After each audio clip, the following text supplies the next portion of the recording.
Thomas Sankara, capitaine de 35 ans, président de la Haute-Volta, il a pris le pouvoir par un coup d'État le 4 août 1983.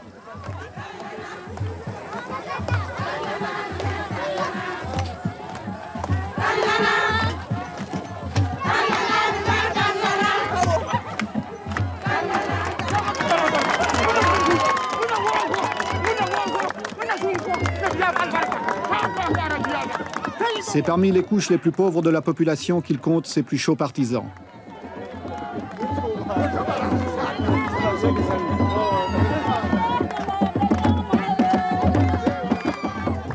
Malgré son jeune âge, son engagement politique n'est pas récent. En 1980, il est secrétaire d'État à l'information sous l'avant-dernier régime avant de démissionner. Puis, participant au coup d'État du dernier président, le commandant médecin Jean-Baptiste Ouédraogo, il devient Premier ministre, est arrêté, libéré et fait le coup d'État. Sitôt au pouvoir, il veut galvaniser les foules en utilisant un langage où le slogan incantatoire tente de faire passer les mots d'ordre. Chacun doit se convaincre que c'est un changement révolutionnaire.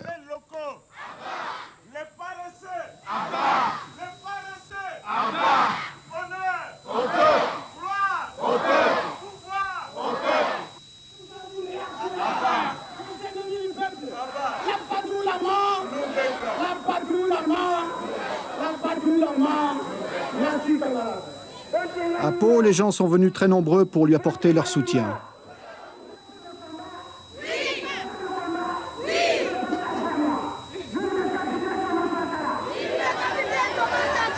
Camarades, il faut enterrer tous les ennemis du peuple. Il faut enterrer tous les défauts qui empêchent le peuple de se libérer, qui empêchent le peuple de construire son bonheur. Si depuis 20 ans, chaque week-end, les femmes puisaient de l'eau comme elles le font, il y a longtemps que nous aurions rempli 20 barrages à Pau. Le pays n'est pas pauvre. Au contraire, il y a des ressources.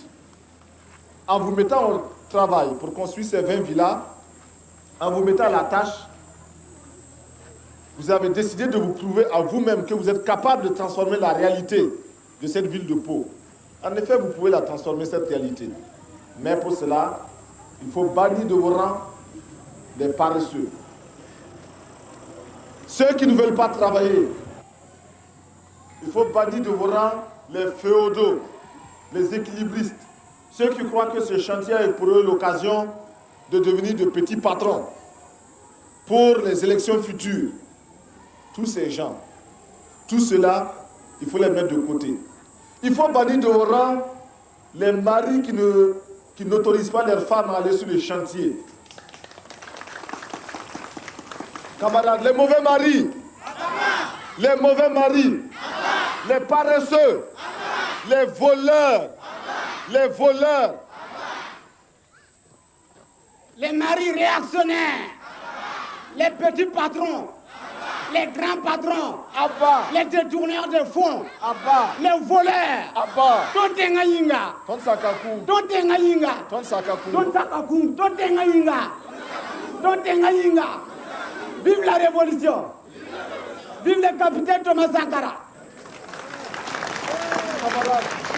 On ne peut pas se développer sans mobilisation. Nous ne pouvons pas nous développer si le peuple lui-même ne prend pas son destin en main. C'est le peuple qui doit construire le pays. Ce n'est personne d'autre. C'est 20 villas aujourd'hui.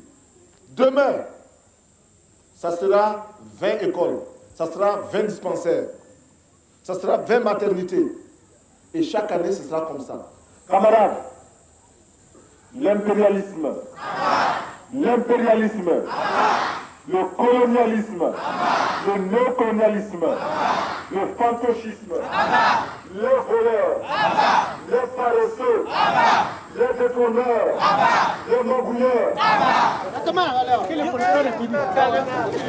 Chaque province doit construire en effet 20 maisons pour les fonctionnaires d'ici le 4 août, les loyers étant ensuite utilisés pour les biens d'équipement. Les briques sont faites par la population avec du banco et très peu de ciment. L'État, lui, fournit le matériel.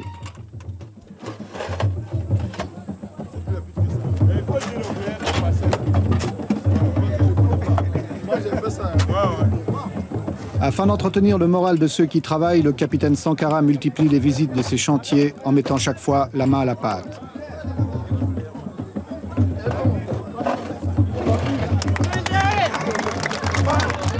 Il aime à montrer l'exemple, il affectionne les gestes symboliques. Il est en train de se créer un personnage à la fois séducteur et menaçant. Son style, son souci du moindre détail, son attention à chaque chose, son engagement étonne et lui attire un certain nombre de sympathies.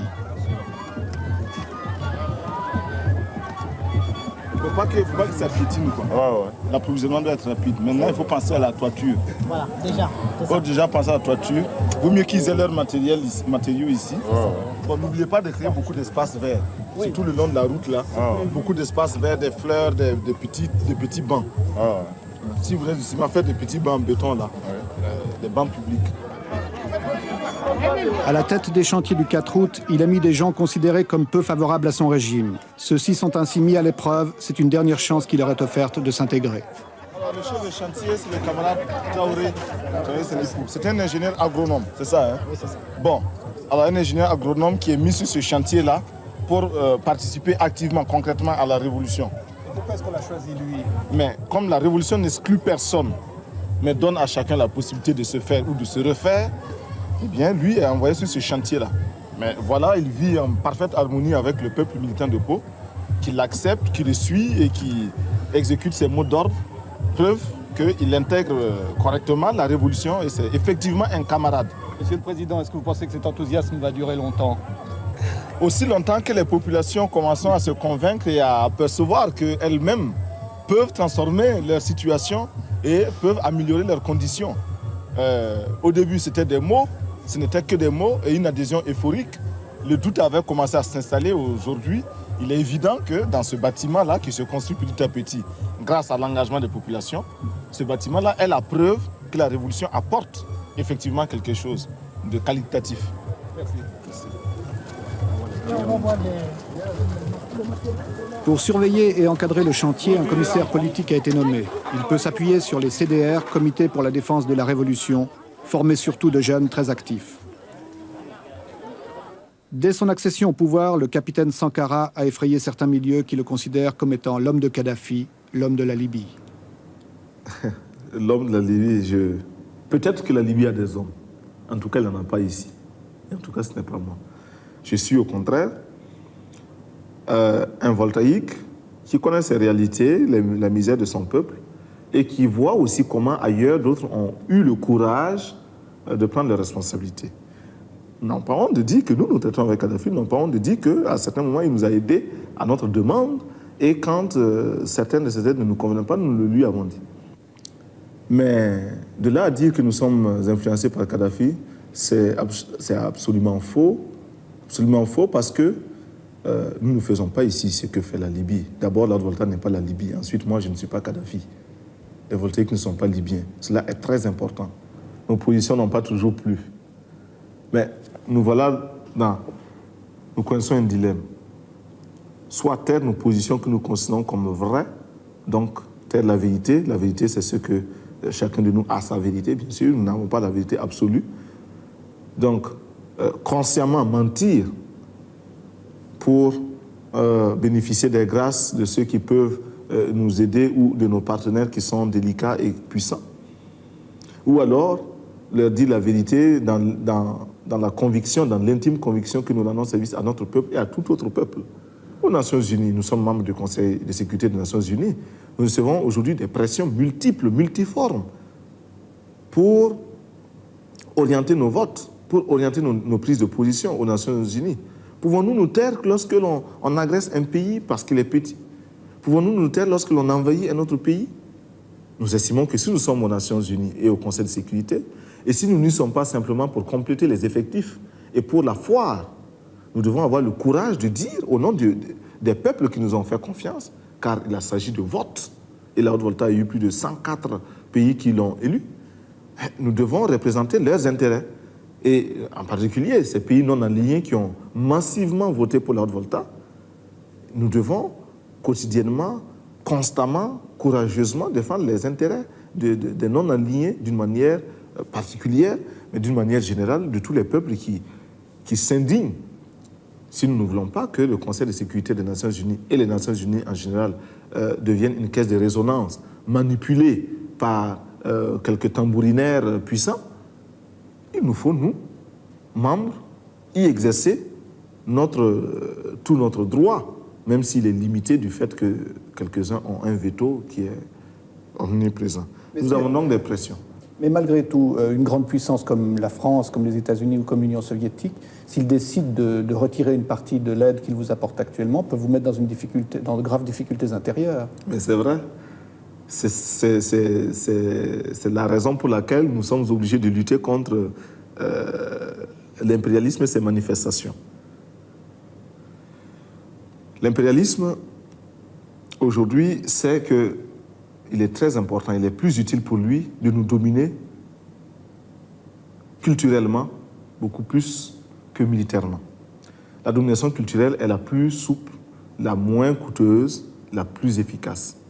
Et c'est pourquoi nous disons qu'aujourd'hui, pour renverser le régime de Haute-Volta, il n'est peut-être pas nécessaire d'amener des mercenaires puissamment armés. Il suffit simplement d'interdire l'importation du champagne ou du rouge à lèvres, je ne sais pas, ou des vernis à ongles. Cela suffit à nous renverser.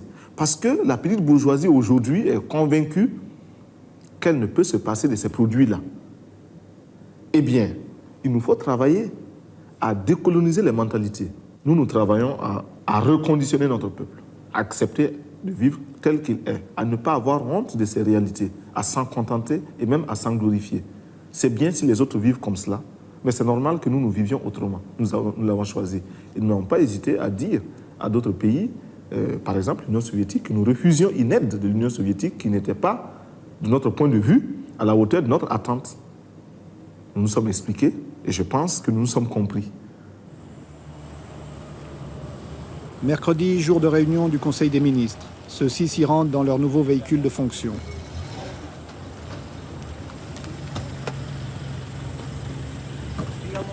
En effet, là aussi, pour montrer qu'on veut rompre avec d'anciennes habitudes, d'anciens privilèges, les Mercedes, symbole du pouvoir utilisé par les précédents régimes, ont été remplacés par des R5.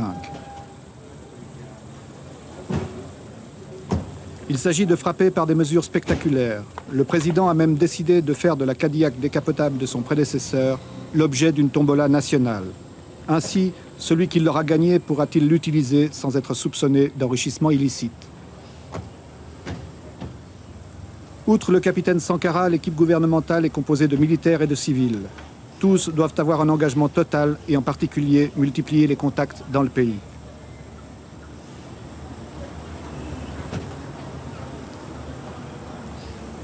Tous les ministres civils ou militaires sont armés. Ils ont reçu une Kalachnikov que certains emportent même aux réunions du Conseil. Chacun a d'ailleurs suivi un entraînement militaire pendant quelques jours. La vigilance est de mise pour chacun dans un climat d'insécurité. Autre mesure de précaution, les lieux où se tiennent les conseils des ministres changent constamment. Ils ne sont connus qu'une demi-heure avant l'heure prévue.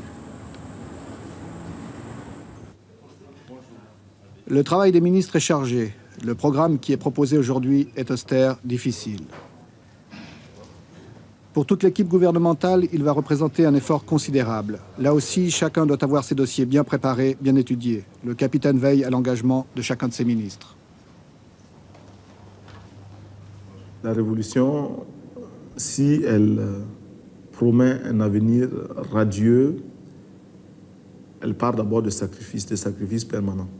Et ces sacrifices, nous sommes décidés à les assumer. Et nous formons quotidiennement notre peuple à les accepter.